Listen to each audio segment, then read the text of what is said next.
What's up guys, and welcome back to the channel. I'm not sure about you, but to me, it seemed like Jayson Tatum took the league by storm during his first couple seasons and kinda just went silent ever since. Now, obviously, that couldn't be further from the truth. Even earlier this season, Tatum was receiving a ton of overrated talk and backlash from fans. Despite the rather disappointing and even unexpected start to the season from the Celtics, they have turned it around recently as we push into playoff territory, notably with huge performances from Jayson Tatum. So, why does it seem like Jayson Tatum isn't getting much exposure right now? First, let's take a look back into his career. But before we do, if you guys like this video, please consider leaving a like and a subscribe. It's completely free and it helps the channel out a ton. Plus, you'll get to stay updated on all NBA content we put out on the channel. Anyways, back to the video. Playing 29 games in his one season at Duke, Tatum averaged 17 points, 7 rebounds, and 2 assists, and a block and a steal per game. Along with numerous miscellaneous ACC and other national awards, he built a strong resume for pre-draft reporters. He was drafted into a sort of awkward situation with Kyrie Irving and the Celtics, where he began putting up great numbers in his rookie year. Even so much so that he was in a tight race for Rookie of the Year, narrowly losing out against Ben Simmons and Donovan Mitchell. And after that, it seemed as if the Celtics were starting to build a strong duo between Jayson Tatum and Jaylen Brown, and this picked up exponentially once Kyrie had made his exit to Brooklyn. By Tatum's third year in the league, the 2019-2020 season, the Celtics ran most of the offense through him, followed by Jaylen Brown and Gordon Hayward. This team made it deep into the Eastern Conference Finals that year, something to be impressed by for sure, especially since this team was led by such young talent. You really couldn't get a better first few seasons in the NBA. Deep playoff experiences with a strong led team with Brad Stevens. I mean, by all accounts, Tatum was getting crazy exposure and many thought he was going to be the next NBA superstar. Fast forward to the beginning of this season, the expectations were extremely high for the Boston Celtics, and to be honest, I'm not entirely sure why. Sure, they added some great pickups like Derek White and Dennis Schroeder, but they also lost great offensive threats in Kemba Walker and Evan Fournier. And it's hard to make offensive adjustments when you lose guys averaging a combined 30 points per game. But it did show as the Celtics were sitting at 34-26 heading to the All-Star break, which, like I said, not a position that most NBA fans were expecting from them heading into the break. However, since the All-Star break, the Celtics are on a 7-1 run ahead of today's game against the Dallas Mavericks. 2 of those 7 wins against the Brooklyn Nets, by the way. And on an active 5-game win streak, the Celtics are red hot right now, which is exactly what most fans want to see during this time of the year. And a lot of this should be attributed to Jayson Tatum. I mean, just check out his stats for the last 5 games before today's game.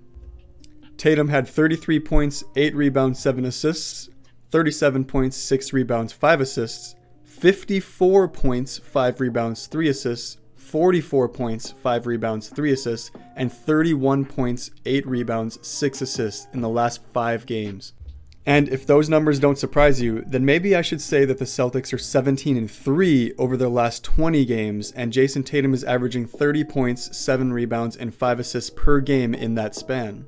Sure, it's not all Tatum, and you have great production and stats from guys like Marcus Smart, Al Horford, and Jaylen Brown, but watching the games, it's clear to see that Tatum is the focus of the offense. His lackadaisical offense catches many defenders off guard, and he just seems to score effortlessly from all spots on the court. It also helps to have so many threats that can drive and kick around you. Taking the pressure off Tatum and other certain people helps create more shot opportunities, which I think the Celtics are taking great advantage of lately. Sitting at 6'8 with a 6'11 wingspan, Jayson Tatum has a perfect build for the type of offense he operates. He pulls up from anywhere on the court and seemingly drives to the basket in slow motion, yet nobody can stop him. Now, with all that being said, I ask the question, is it time we stop with the overrated talks and accept the fact that Jayson Tatum is a superstar, or is he just another elite scorer?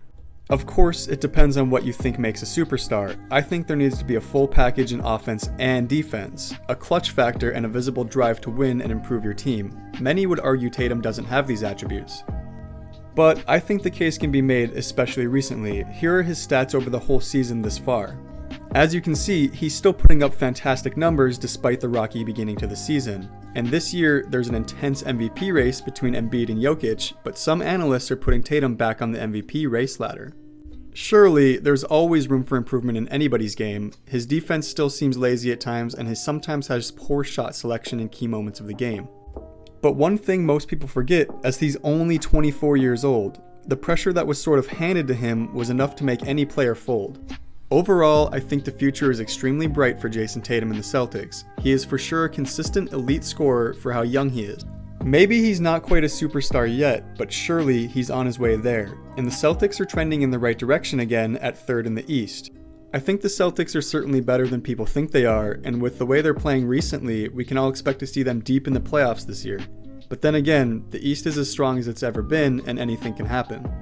But what do you all think? Is Jayson Tatum approaching superstar level, or do you think he's just a slightly above average overrated player? Let me know down in the comments.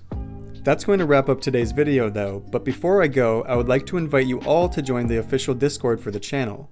Discord is a chat server where we have a growing community of NBA fans who like to chat during live games, send predictions, and even talk anything NBA. It's completely free to join, and the link will be in the description below. Thank you all so much for watching, and see you in the next video.